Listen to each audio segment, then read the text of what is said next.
This is the web transcription service of the Royal Canadian Military Institute.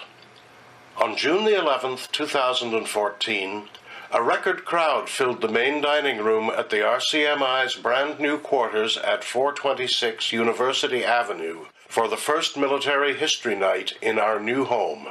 They gathered to hear D-Day veteran and former Institute President Charles Scot-Brown give a first-hand account of his experiences on June the 6th, 1944. Everywhere you looked, there were ships. Our guest speaker is my friend, resident expert on all things military, RCMI member, former RCMI president, Captain Charles Scot-Brown. In addition, we are also privileged to the rare opportunity of hearing first-hand account. Charles is the real deal. Historians can write very accurately and eloquently on events, but I will say now, there is no comparison to first-hand account. Charles' topic tonight is, everywhere you looked, there were ships. A first-hand account of the D-Day landings, June the 6th, 1944. Our speaker, born into a military family, growing up in the Depression, said there was no doubt about his enlistment. He joined the Army and trained as an infantryman, sent overseas to England and across the Channel on June the 6th, 1944, as part of the second wave of Allied landings on D-Day. He and his men had been trained to take a radar station. Mission completed successfully. Going on to further distinction in the Battle of Normandy, a wound eventually took him out of commission, but only briefly, as he returned to the field in an airborne regiment during Operation Market Garden. When the battle failed, Charles was fortunate to escape to Allied lines, avoiding becoming a prisoner of war. In this military history night, he will talk about his experiences in the D-Day landings. So without further ado, ladies and gentlemen, a warm welcome for Charles. And Charles, the floor is yours.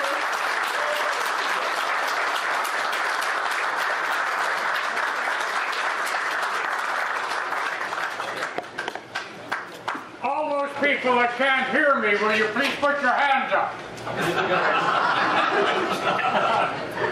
Can the people in the back hear me? Great. I don't like microphones. Patricia, you remind me of a saying which my young sports officer when I was in the Middle East by the name of Lou Mackenzie, when I introduced him one time at the RCMI, Lou Mackenzie stood up and he said, Patricia, my father would have been proud and my mother would have believed it. Thank you for the introduction. For those of you who have white in your hair, I'm going to pull a Shelley Berman.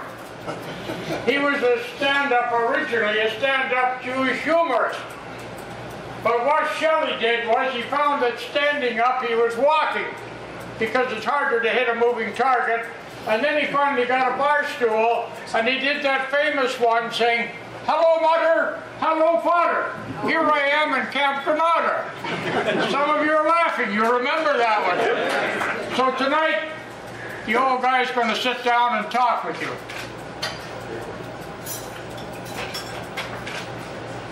My story of D-Day is just one opinion and one idea. Of a 20-year-old Canadian officer, by the grace of God, gentleman by an act of Parliament, volunteered to go to the British Army because Canada had just closed down three home divisions, and Canada found itself in the most unusual position of having far too many infantry platoon commanders. Platoon commanders in World War I and II were the highest ranking officers that physically took men into action. Their life expectancy, one way or another, was roughly 7 days. Not good for long service with good conduct medals. But it was fun. The British Army asked Canada if they could borrow some of the Canadian officers. 623 of us volunteered to go to the British Army. Most of us went to our affiliated regiments. I had been gazetted in the midsummer of 1943 to the 40th Highlanders, with the result that I went to the Gordon Highlanders. The Gordon Highlanders had the nickname in the British Army of the Gay Gordons, when gay was a good word. It meant joie de vivre, fun. And the Gordons were. They could throw a party in 30 minutes, anywhere. The jocks were famous and characters down to the nth degree. But for us, at 20 years old, going into a completely different environment was really something quite fun and quite different.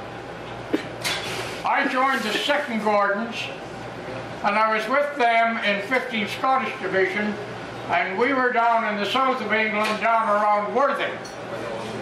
Our 1st Battalion had come back with 30 Corps from Italy, and 30 Corps had 51st Highland Division, the 50 Division T's and Tynes, the Geordies, and they had the 7th Armoured Division. They were the divisions, 30 Corps, that gave England their first major victory, El Alamein. They also did the landings in Sicily, and that corps was brought back to England and rejuvenated for the D-Day landings. The biggest and newest thing which all of us had at the outbreak when we got our commission was a new type of warfare. And there was new schools all over the place called battle schools. And battle techniques had changed from the stagnant to now fire and movement. And believe it or not, the first battle drills were taught on a parade square. And the deal was that one section would be acting as the fire. In other words, if you shoot at somebody, they're not going to put their heads up and they're not going to shoot back at you. So you can move people carefully and swiftly. We were highly trained in battle drill, fire and movement, and one of the best ones we had, which had a nickname, and Gordon Armstrong will remember this, my brother Patricia here, and his good wife Pauline over there. The big thing in those days was 2 up, a hot meal, and pepper pot. The infantry could move without a heavy artillery barrage. Going to the Brits as a Canadian was an interesting deal. The Scots are a great people. And let me tell you, if you're going to take them into action, they're going to check you out very, very closely. 51st Highland Division had an officer casualty, so I was sent from 2nd Battalion to 1st Battalion because they could not touch their first line reinforcements. 15th Scottish Division was coming in on about H+25 to be a fan-out division. Military historians will have hit those names more than once on studying the Normandy campaign. When I got to 1st Battalion, I had the great collection of medals called the CBSM and class. The CBSM was 18 months service, the class was 60 days overseas service. Strangely enough, it became, towards the end of the war, the hardest medal to get because you had to do it 180 days to get the Canlone medal, whereas you found out that if you were clumsy and got wounded, you could come up with 5 medals, but you didn't get the CBSM. When I joined the Gordons, the 1st Battalion, they were in billets. And what the British Army would do is they would go into a town or a village, no matter where that was, anywhere in the world, and they would take over certain portions of people's homes. And they were called billets. The people were paid a small amount of money. Today it wouldn't even be walking around money. You might be able to get a newspaper, but that's about it, because that's $2 on weekends.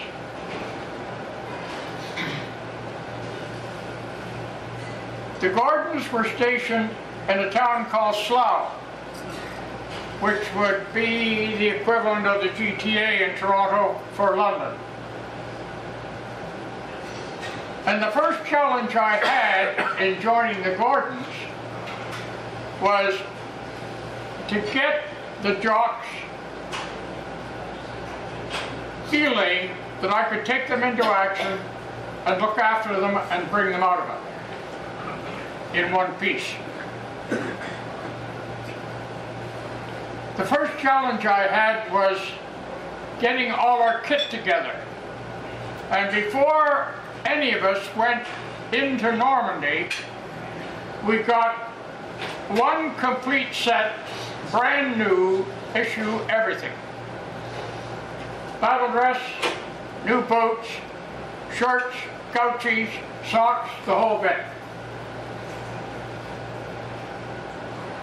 When we got the new boots, having been born in Temiskaming, Quebec, and I used to go up there as a kid, we used to listen to the people who worked Lake Temiskaming. Was sort of a main route for lumber going down to Ottawa. And the lumberjacks taught us how to break in boots. And what you do is, you buy your boot a half-size large, and you put 2 pairs of socks on, and you walk down to the closest piece of water, and you get your boots soaking wet, and you walk them dry. The water softens the leather. When you walk them dry, the leather will shrink, and you've got 2 pairs of socks, so with the result, usually with the ribs inside, so you had friction on your feet to dry it. And that was how you broke in socks, or at least broke in boots. I use this method with my platoon. Now, if you can imagine, my platoon sergeant had an MM. I had 3 military medals in my platoon, corporals and privates. And I've got my CBSM in class, 4 sizes too big so everybody can see it. And I'm telling my Scotsmen to get their feet wet, walk out, and walk them dry. So I figured I've got to do something to pacify these Scotsmen. Fortunately, just before we got back into our billet area, there was a pub. Fortunately, I had a piece of white paper, which was about that big and that big. And it was called a fiver. I noticed the Navy are all shaking their heads. They all got sea pay. That's why they know about the big bills. The infantry, we worked on the normal pounds. But I had a fiver. I went to the governor and I said, I got 38 guys coming in here tomorrow. They're going to be thirsty. It'll be about 3 o'clock in the afternoon. Can I find them a beer? He said, God bless you, Gov. He said, certainly I will. So I had that done. I took my jocks out. They came in. Off came the boots. Off came the socks. No blisters. Everybody had their boots broken in, and nobody was on sick parade. The two other platoon commanders had about 6 or 7 guys each here. So my jocks are saying, something about that Canadian that's not all bad. We're in the area of England getting our kit ready. We're going somewhere. We know that we're going to do assault on big built-up buildings. We don't know where, we don't know when. Almost like a song.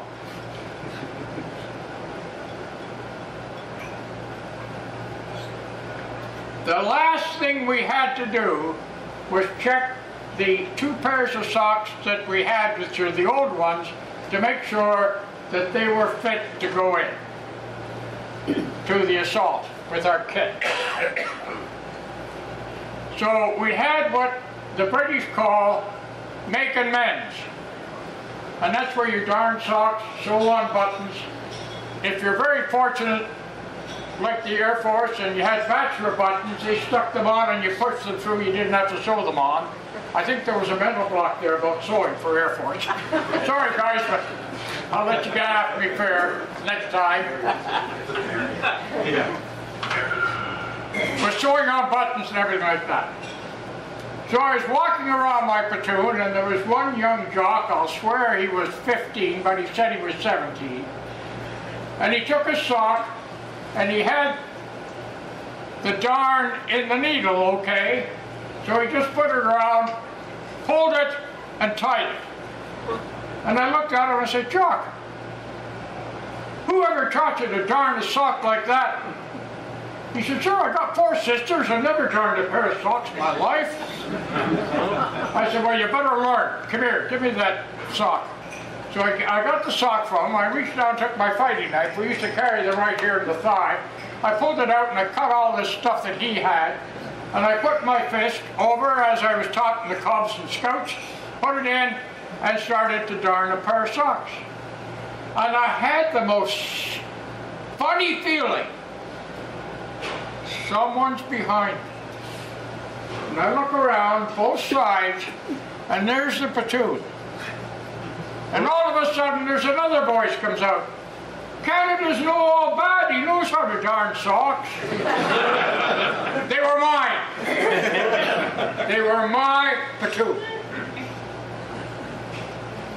So what happened from there? From there, we moved to an assembly area, and this was about 3 days before D-Day. D-Day, by the way, the figure day, which we did not know. The figure day in those days for Normandy was the 5th of June, because that was when the tides were at the best for us to go in, and they would show all the obstacles in the water. The tide was low, so that we could sneak in with our flat bottom assault boats and things like that, and we could see the obstacles and we wouldn't go over and cut them. The weather was rotten. We were in marquee tents, 30 men to a tent. So I immediately said, okay, one group will go to bed at 7 o'clock and they're up at 5 o'clock in the morning, and the other group will go in and they'll sleep the half day. Just so you could all lie down and rest. We were crowded. The food was rotten, but it was food. When you're 20 years old, you're a mobile tapeworm. You'll eat anything.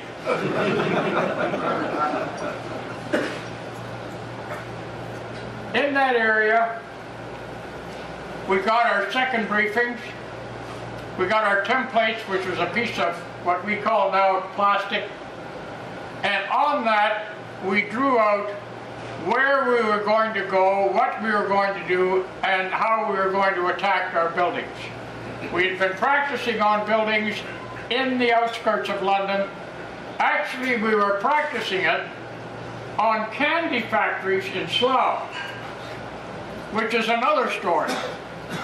51st Highland Division put in England after they'd been 2 years in the Middle East, and they wind up in a candy factory area. What's in candy factories? You're right, sweet young girls. Our jocks would walk around and say, what do you think of Slough? You say, oh, it's sticking out, you come to miss it. They were having the time of their life. Thank God they did. This is the build-up for Normandy. War was hell. We couldn't go into London. London was out of bounds. 5 days before, London was completely closed, even though we're in the suburbs. By this time now, we're all about 5 miles in a big field from Tilbury, the Thames estuary. 30 Corps were leaving basically from the Thames estuary. The 1st Gordons were attached, our brigade was attached, 153 Brigade was attached to 3rd British Division. 3rd British Division had been Montgomery's division at Dunkirk, and he got them out. They were a lucky division. They always got it jamming. The radar stations could be a serious obstacle, so they, and I don't mean this derogatory, every group of people have their strong points. The Celts, the Irish, the Jocks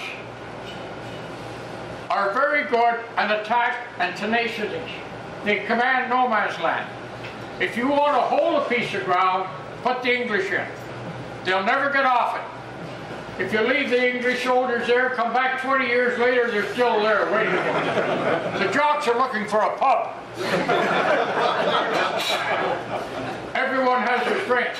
The Canadians probably built the flippin' tug.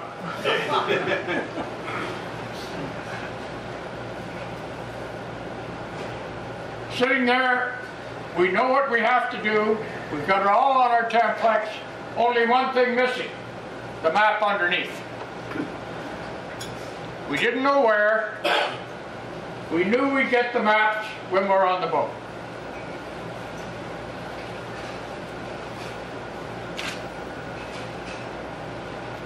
All of a sudden, at about 2 o'clock in the afternoon, there's a fast call, everybody out. The vehicles were lined up. I've never seen so many lorries in all my life. We left the assembly area and we were moving into a concentration area, which was not that far from the actual ships that we were going to board. Because we were second wave, we didn't know the timings, but H hour was 0600 hours for D-Day. We were actually the second wave, and we were going in at approximately noon. Our aim was to concentrate on the captured real estate that 3DIV had, to get ready to go into Oosterhout to pick up our 2 radar stations. When we got on the ships, everything was fine. The weather was absolutely rotten. Everything was going wrong. God was not being nice to us. And to be quite truthful with you, we were worried, because we knew we only had 3 days to hit those tides. After that, it was up to approximately 45 days until it would roll. The sailors can check me up on that, but that's what we were told, 45 days. Can't Can you keep all those people under those conditions 45 days? Very difficult. We're not working out of kitchens or anything like that. We're working on hay burners, which were nothing but a big blowtorch. And you put your pots on the top and you build a trench. You can make a pretty good meal with it.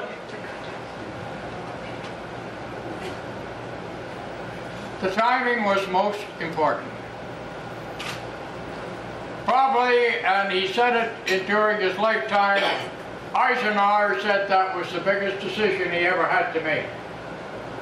And he made the decision that he would give the weather 24 hours. By this time, we're on the ships, getting ready to go, because we are leaving 3 hours later than all the other ships. When we left the Thames estuary, I have never seen anything like it in my life. It was comparing the Don Valley parking lot with ships. Everywhere you looked, there were ships. You could literally, I'll swear to God, you could jump from one to the other. It looked like absolute chaos, but highly, highly trained. And I must say, for the naval members in this room right now, Bravo Zulu, which means well done. They did it great in space. How they controlled it, I don't know. They must have had 45 horseshoes in their back pocket. How those ships didn't collide, didn't slide, the wind didn't take them in, whatever, I'll never know. When we got off Normandy, we were in our ship position now to embark in our landing craft assault. A landing craft assault takes 38 men, 40 men. It's usually commanded by a corporal, or killick as they call them, and another sailor, another 2 sailors. And as we jokingly say, there's one thing about the Navy, they always get you there. But when somebody starts shooting, boy, can they disappear. And I don't blame them. And they did not land. You got off that because you had to, or else you were swimming. So we had a self-built idea into it. For those of you who have heard this story before, I apologize for the new ones. I put this in for a very serious reason. I'm 20 years old. I'm standing forward where the Lewis gun was on the LCA, Landing Craft Assault. There was 2 sailors on that.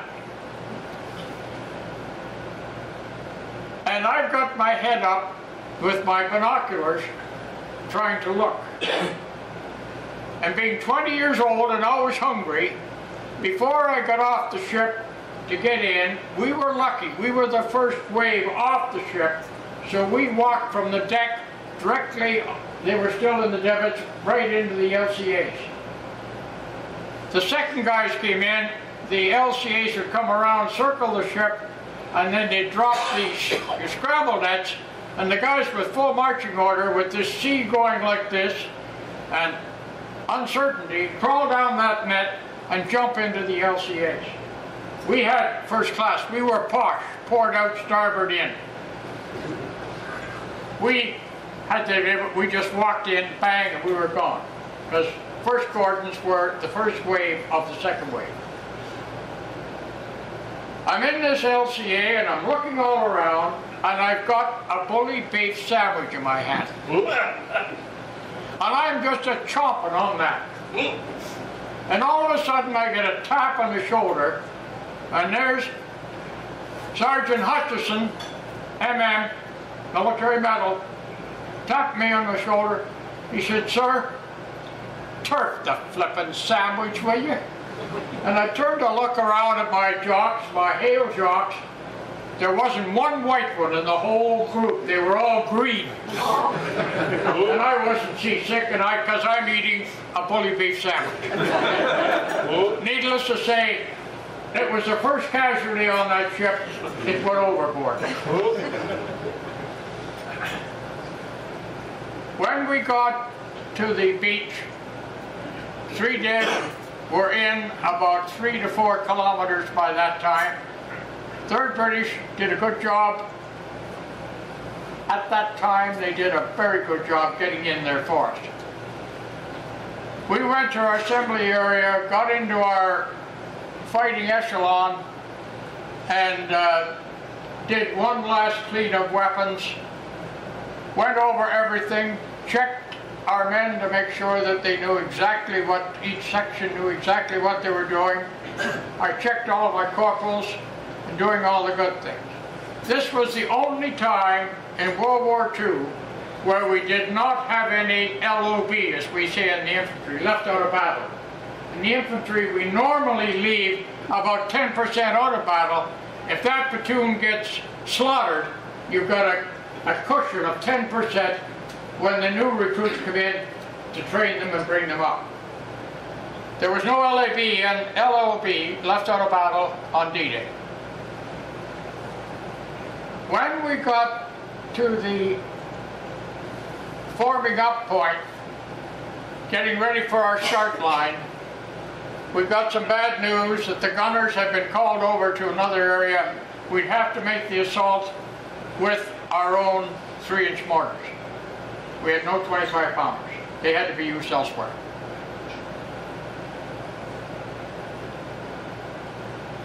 I personally was too new not to know what this meant. But it meant that we would have no coverage going off the open ground. Back came the parade square. Pepper pot. The only place the Germans could shoot at us was from the slits on their buildings. We had also been taught that if you have problems, all your fire must go on those slits. And you designate to each section, each spring gun, each rifle section, which slit to hit.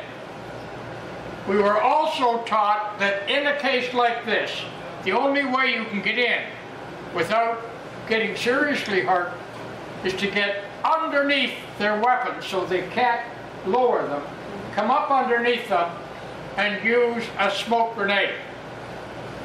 Our smoke grenades were white phosphorus. They burnt. The German army did not like to be burnt. They did not like flamethrowers. They did not like white phosphorus. White phosphorus, if it lands on you, it'll burn. It'll continue to burn as long as it gets oxygen. The only way you can stop phosphorus from not burning you is to put water on. Phosphorus will not, all the chemists in the building will tell me I'm right. If you got hit with white phosphorus, you immediately got wet towels or got it into a pail of water and let the medics come in and scrape it off. We got up, closed in, got the smoke grenades in, and all of a sudden the back door opened and out came some of Germany's finest with their hands up looking for water. We helped them. They were put in the POW cage, but we also found that there was something new in this group. Quite a few of the protective group around the technicians who were in the radar stations were slave soldiers from compulsory divisions which had been brought in from the Eastern Front, and a lot of them were Polish and Ukrainian. And they immediately gave up. But this created a very serious problem for us on D-Day because we could not put them in the same cage as the Germans, because the Germans would kill them, because they gave up. So we formed a second POW cage for them and put them in separate, which proved to be of great benefit later on, because when the Polish Armored Division came in, they sent their officers over to this cage where all the Slavic people were, picked out the good ones, took off the gray uniform, put on a khaki, switched them over to new weapons, and they had the first line reinforcements right there for them.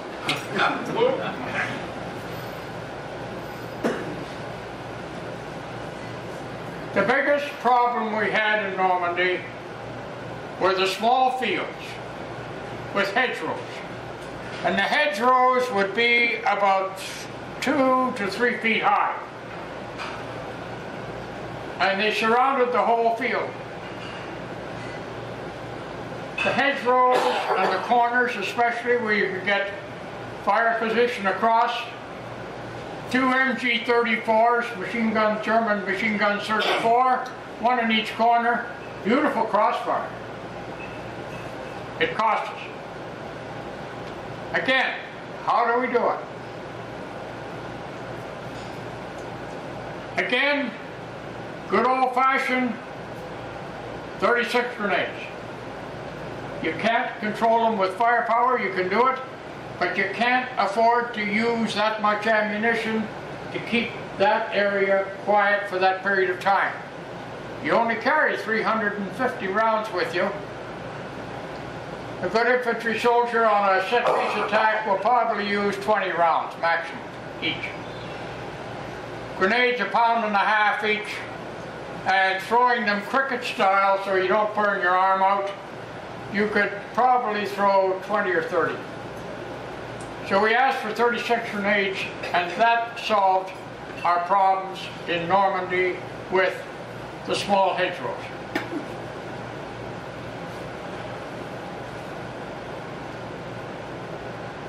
On the night of D-Day, I had probably the most worrisome thing for me to do. I had lost another sergeant who was attached to my platoon. He was killed, unfortunately. And I had a lance corporal and a private killed getting up to the radar station. And this was the first time that I had the curse of infantry officers, which is called writing the letter to the next of kin. To me, that was the most difficult thing to do in all my life. The second most difficult thing was to censor, and every officer who has been blooded will know what I'm talking about, was to censor mail. Because the Anglo-Saxons and the European people, which we had with us, you don't touch another person's mail.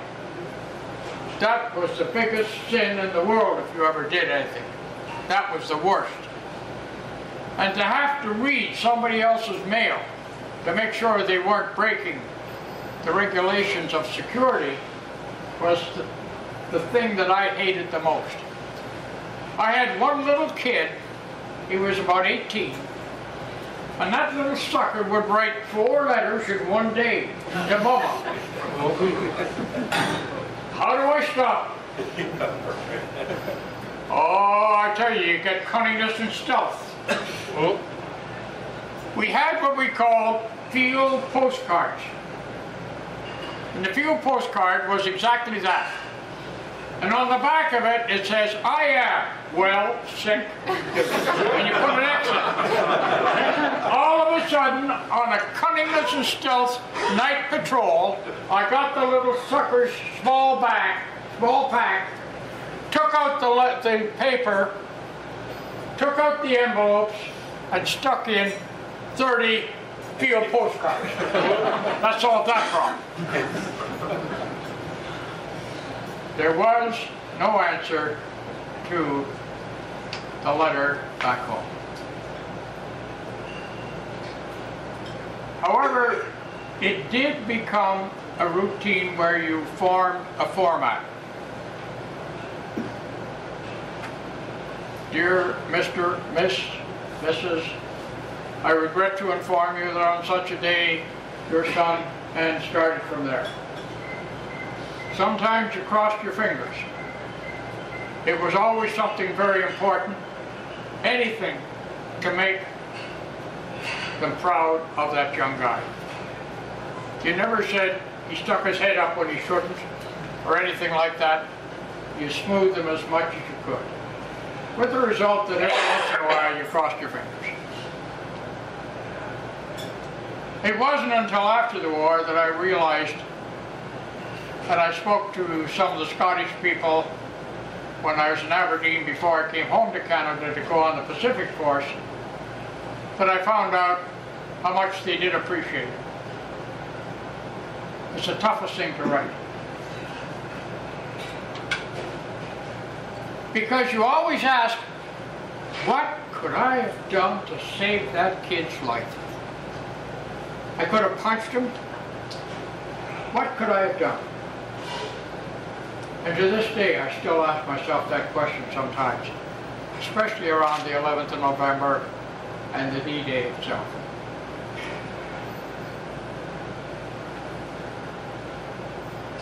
The honor of leading infantry soldiers into battle is the greatest thrill you can have in your life. They're the greatest characters. They can be the most frustrating guys in the world, but damn it, they get things done. And there's no nonsense.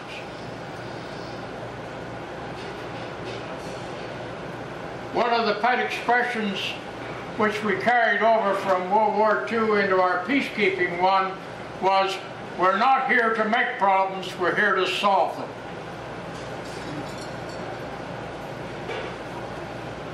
But the infantry can't do it alone. The Boffins got their heads together and they figured out it took 47 people to keep one infantry soldier in the front line. That's your people running hospitals, that's the truck drivers, that's the supply depots, that's the boats and or trains moving stuff to us, the pipeline that they built, everything.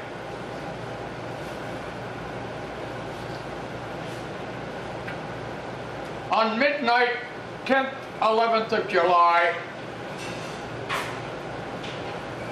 our battalion was doing a set-piece attack, 1 infantry battalion, 1st Gordons, into the town of Columbell, which was the factory area for Con. In that factory area were 2 ruddy, great chimneys, taking the smoke from the factory area up into the atmosphere. The factories were not being used, but the German artillery officers found out that there was ladders inside those smokestacks, and they were up them and they were using them for observation points. They were literally, when we were on the west side of the River Orne, they were literally looking down our throat. They could practically see us sitting in our slit trenches. We brought the Navy in, and they did their best. We had battle wagons, and I can never remember the one that was off Gold Beach or Sword Beach. But the naval officers came up, the gunnery officers, their forward officers, they could hit them, but any weapon which hit them, they just ricocheted off these round things. Nothing could touch these suckers. The Air Force came in, they tried rockets on them, and again, they just ricocheted right off these round circular smokestacks. We had 7 miles of Hessian 6 feet high, protecting the road on the River Orne, so we could get our vehicles up and down without being personally sniped at by these ruddy chimneys. The idea was that 1st Gordons were going to surround the town of Columbell. The divisional engineers would come in, blow the suckers. If we could hold the town, we would, but we would hold it long enough that the engineers could get out, and then we could withdraw if necessary, or hold it if we could. On the way down to Columbell, on my right side going down, there was a chateau. And the Germans had been using this, and we knew they were in there. So I was told by my company commander, drop off a section into that chateau, take your other 2 sections and your platoon headquarters, go to the crossroads at Columbell, the 2 other platoons will come in and we'll hold the cross section.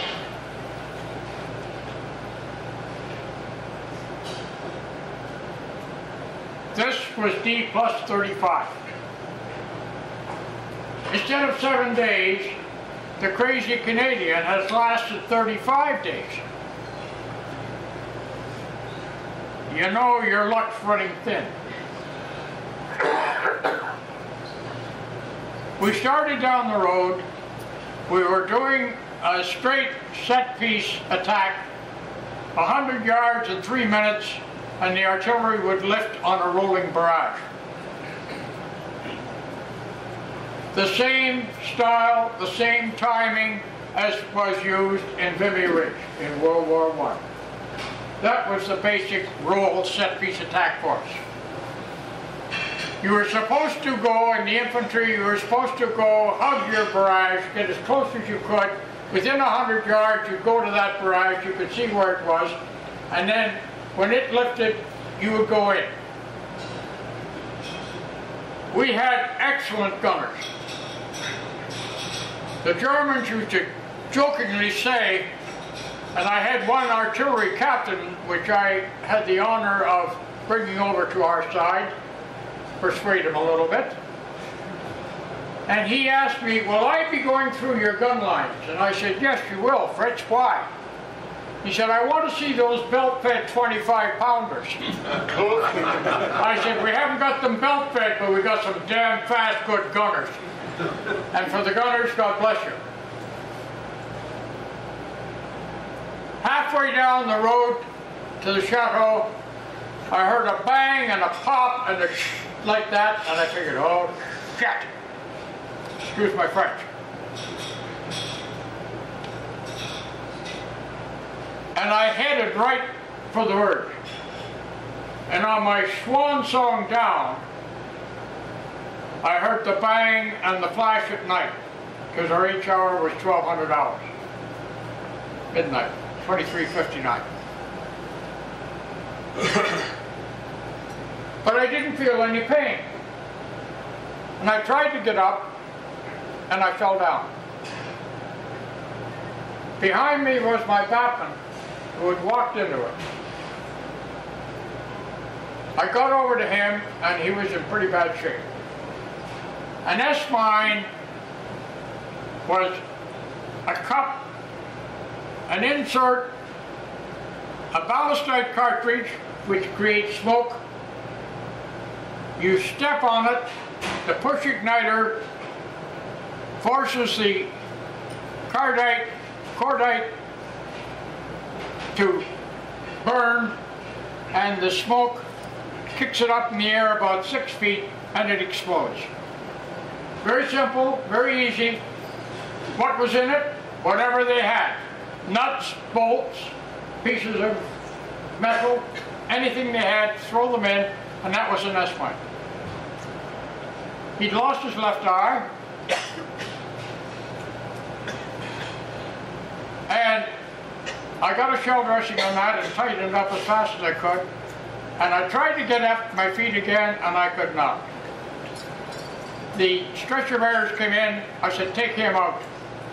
And they got him out over to the what we call the center line in the infantry, and that's where your jeeps come in and take people out. The padre was there in case he has to give last rites and also to organize the stretcher bearers. The padre came up to me. We had the RC priest in our battalion, and Father John came up to me and he said, how are you doing, Charles? I said, I don't know, I can't stand up. He looked at me and said, you got a bunch of holes in your legs and your battle dress is pretty badly torn. He said, I think you've picked up an ass of mess. I said, thanks, Padre, that's all I need. That was midnight.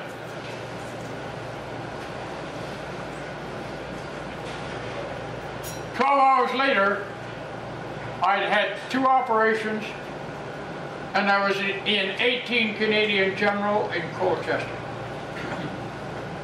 Air evacuated out. First time in my life I ever wanted to kiss the Air Force. Even though I jumped out of the airplane. I was teased, of course.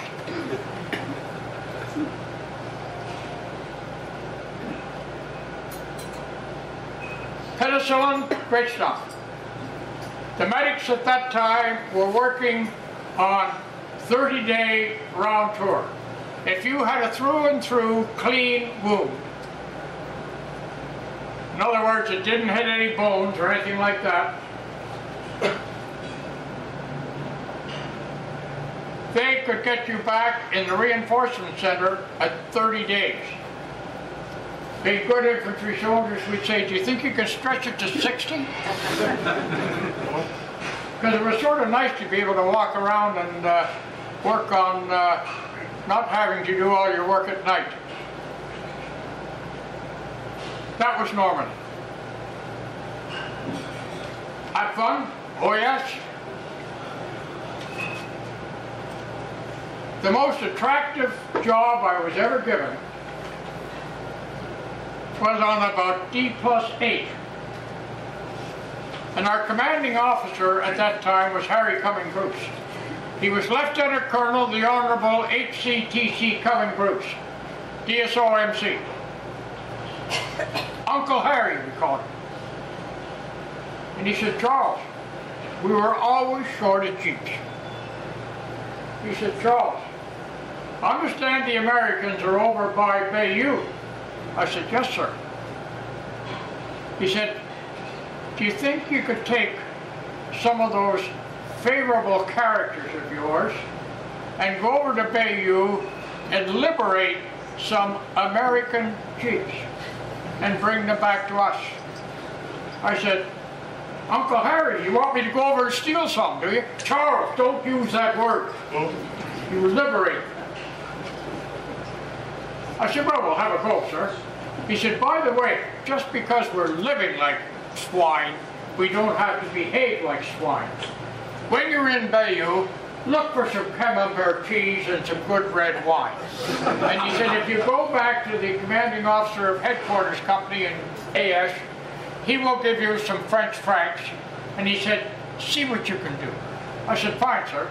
He said, who are you going to take? I said, well, I'll take Sergeant Major Muir, DCM, MM. I'll take the CQ, MM. And I'll take Hutchison, my platoon sergeant. I'll take Canavan, my Bren gunner.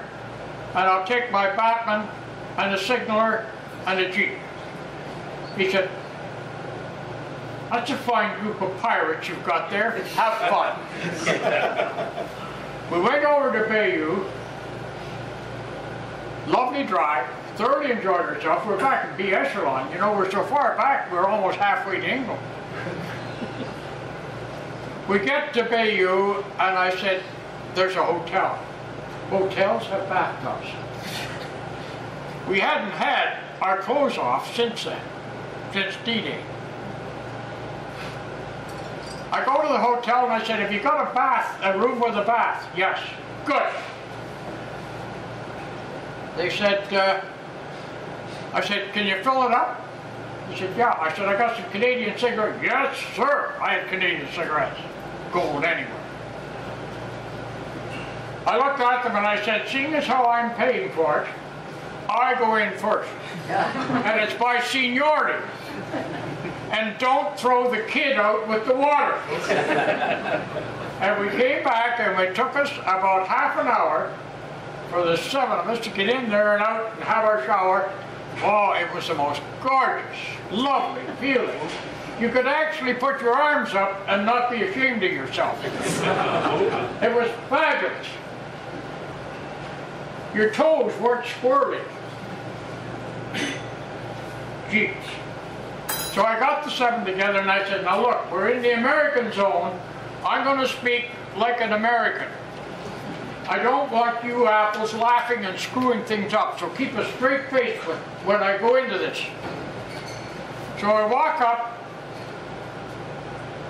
to the American MP and I said, where's the vehicle battalion around here? He said, over in that field over there, sir. I had 2 stars. I guess he figured I was a 20-year-old 2-star general. Didn't have bars. He said, yes, sir. And he's giving me big prize, and I'm sort of looking at him, and I've had my bath, so I was very good. I said, great. We drive up to the infantry, at least to the vehicle battalion, and there's an American second lieutenant, with the big gold stripe up there. And I said, I'm from the Gordon Highlanders of 15th Scottish Division. Never give your own name. 15th Scottish Division were still in England. He didn't know it. He said, yes, sir. I said, I'm here to pick up those 7 jeeps. Out in the field, sir.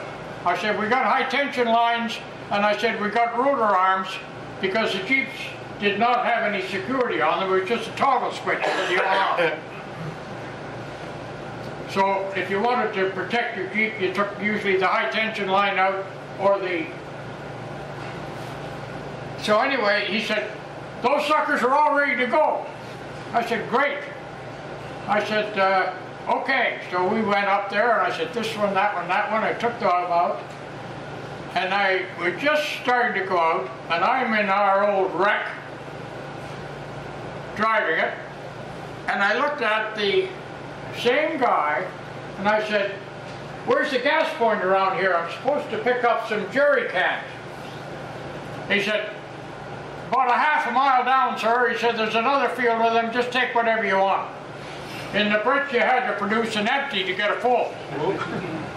And you were always losing the suckers, and you had to make up almost a board of inquiry so you could get some new ones. So we picked up, we were modest about it, we picked up 10 for each jeep. And we're driving back, and I figured, Camembert cheese, red flippin' wine. Into Bayou, 2 jeeps, we send the others back, because the pioneer sergeant is standing there with a can of paint, Dickles, HD 61, which was our number. In 20 minutes, those vehicles will look with a ball and peen hammer. Those jeeps would look like they've had 6 months overseas service. Boom, boom, paint's gone bad. We go into this cheese shop first, and I said, got any Camembert cheese? I'm using my Canadian French. And the guy said, yeah, and I'm tasting it. In the meantime, a couple of my buddies are scooping. So then I said, well, it's not really up to our standards, so we walked out. Then we go into the wine shop, and we're pulling exactly the same trick. Battle dress jackets are great, especially if they haven't been trimmed down. Like World War II, we didn't trim them down. After World War II, we had them tailored. Worst mistake they ever made. You could carry 6 bottles of wine in a battle dress jacket. I see there's a couple of heads shaking here amongst the Golden group. The Navy wouldn't do anything like that, would you, Tigger? Up periscope. Anyway, we get back to B Echelon, and there's the CO. How are things going, Charles? Great. He said, lovely, jeez. I said, yes, sir. He said, And I looked at this one, and this one that I had snapped was sort of a bit shinier than the other. I said, by the way, sir, I said, this one's yours. He said, what a smasher. Boom, the numbers are off, gone. Then he said, how about the wine and cheese? I said, we've got to give the sergeant's mess 1/3, but 2/3 is for the officer's mess because we're using our money from the PRI. And I said, the same with the wine, but we'll give the sergeant's 1/3. He said, yeah, that's fair, Charles. So away they go. We pieced off the sergeant major and the CQ. Everything's fine. Then he looks at the money, and he said, you haven't spent anything. I said, no, we stole it. Charlie, you liberated it. We said, no, sir, we stole the sign. The Germans are easy. The Americans are 3 times easier. The Germans used to give us Lugers. They forced them on us. That was Normandy. Thank God I got to laugh. In between times, it wasn't too much fun. An experience, yes. But what I learned in Normandy and finding the answers for it, I'm sitting here. If I hadn't learned them in Normandy, I wouldn't be sitting here. Never give a sucker an even break. 2 up and a hot meal, let's go. If you have any questions, I might have to ask somebody to help me. Craig, would you be kind enough to help me with my ears if somebody asked a question? Where's Charles? If you have any questions, please stand up and yell them at me, and Craig will put them in my good ear and do it. I'd like to know if it's allowable for you to explain your method of escape. She wants to know if you can explain your method of escape. The method of escaping reality? From when you did to, oh, I'm sorry. I was never taken prisoner, dear. No, but you did escape, didn't you? It's when you spoke first, No. started. He wasn't a prisoner.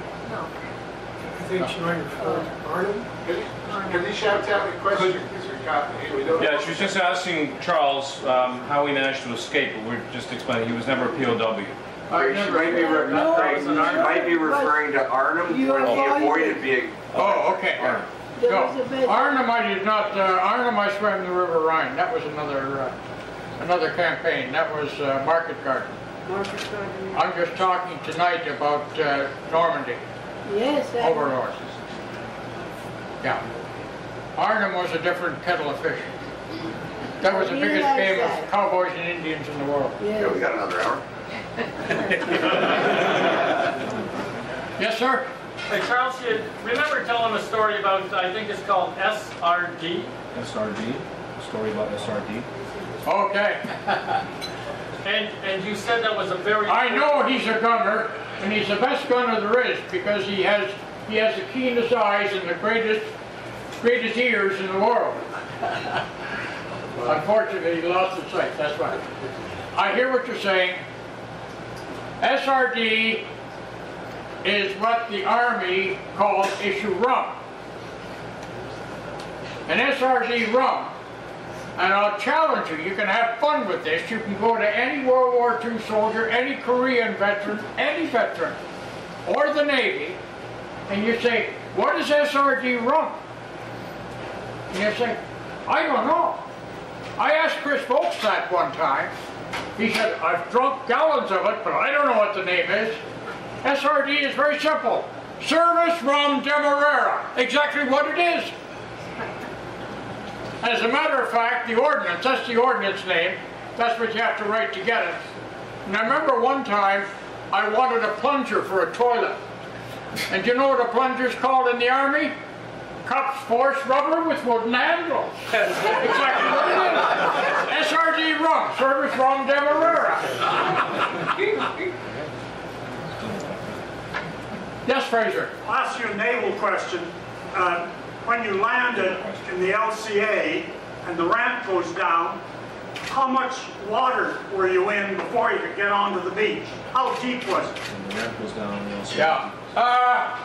We were pretty lucky on, we went into about waist high on our particular beach, waist high. With all your gear? All our gear, yeah. See, we went in what we call fighting order. That's our small pack on our back, our gas cape, and your burial blanket on the back. That's the gray one with the black stripe down. They cost $12. They took those off your pay as soon as you joined. And those days, nothing was free. And I took mine home, too, just to make sure it was sorted.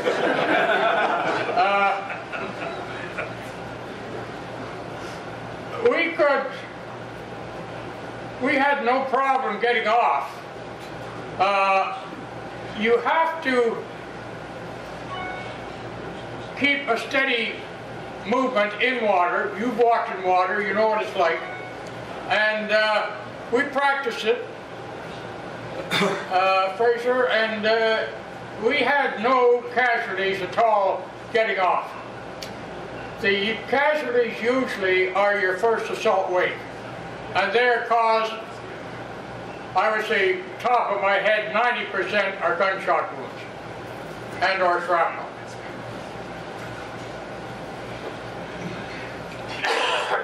Charles? Yes? When I'd asked about the SRD, the reason I'd asked was because of you had been ordered to carry it by your MO, and it was the medical aspect of that rum that you told me about, which I thought most interesting.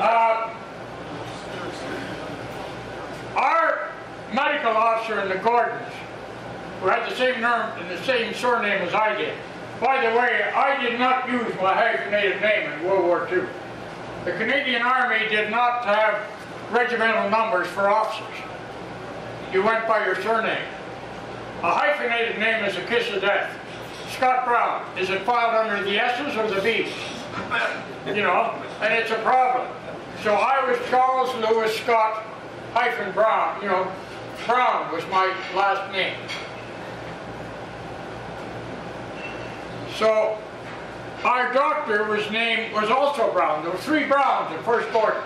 The adjutant, the MO, and the crazy Canadian. Heck.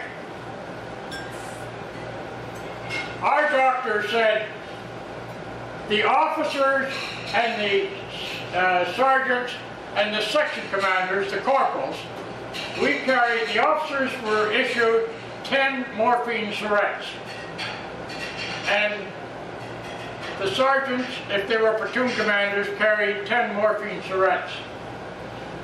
And our doctor said, when a guy is hit, when you're wounded, Hollywood gives you all the wrong pictures. You see a guy yelling and screaming with pain. Garbage. When you're hit, it's like somebody hitting you like that. There's no pain. The pain, because the adrenaline's in your body, it's in your system, it's burning. You don't feel pain.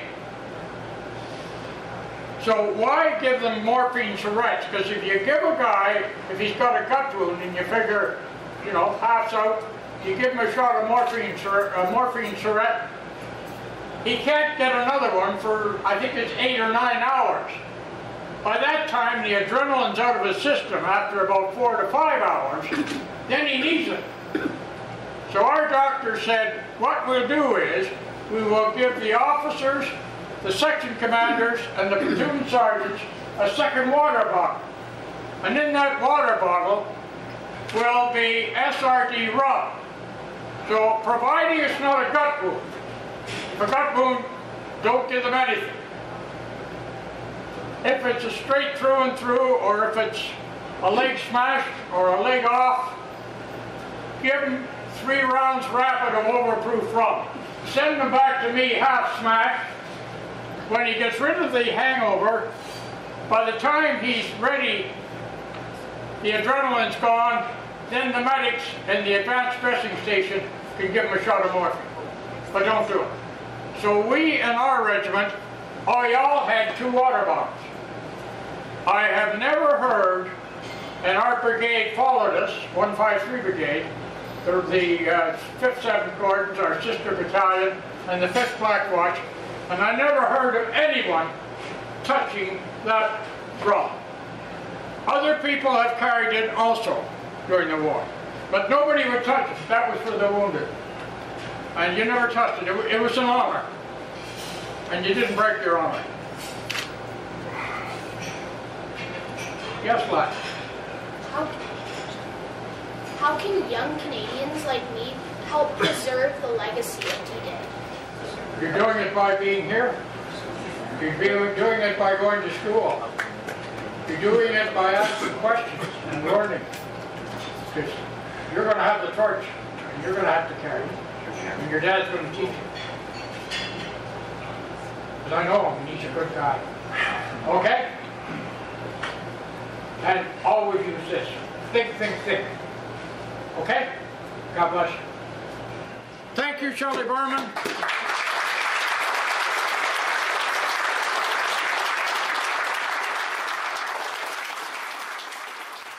This concludes our event series for the spring 2014 season. We look forward to seeing you again when our first full event season in our new home begins in September 2014.